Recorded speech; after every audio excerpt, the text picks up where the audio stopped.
పెద్దలందరికీ, గురువులందరికీ, సోదరీమణులందరికీ కూడా 77వ గణతంత్ర దినోత్సవ శుభాకాంక్షలు. ఈరోజు మన దేశం రాజ్యాంగాన్ని స్వీకరించి ప్రజాస్వామ్య దేశంగా బాధ్యతలను పూర్తిగా స్వీకరించినటువంటి రోజు ఈరోజు.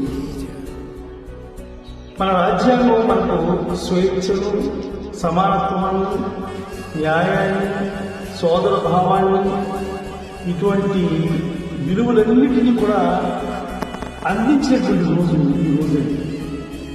మరి ఇటువంటి ఈ స్వేచ్ఛాయుతమైనటువంటి ఈ జీవితం వెనుక ఎందరో వీరుల యొక్క ప్రాణాలను త్యాగం చేయడం అనేది ఇక్కడ ఖచ్చితంగా మనం తెలుసుకుంటూ ఉన్నాం.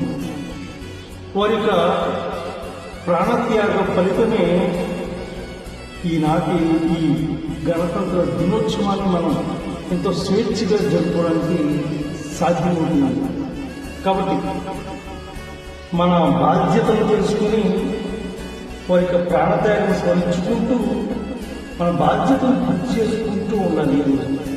కాబట్టి నిజాయితీగా ఉండడం, కర్తవ్యాన్ని గౌరవించడం, దేశాభివృద్ధికి మన వంతు పాత్రను పోషించడం, ఇవే నిజమైనటువంటి దేశభక్తి.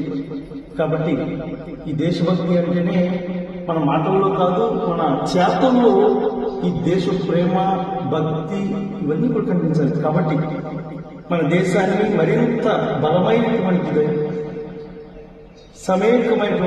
ఏకమైనటువంటి భారతదేశంగా మనమంతా కూడా కలిసి తీర్చిదిద్దుకున్నాం. జై హింద్.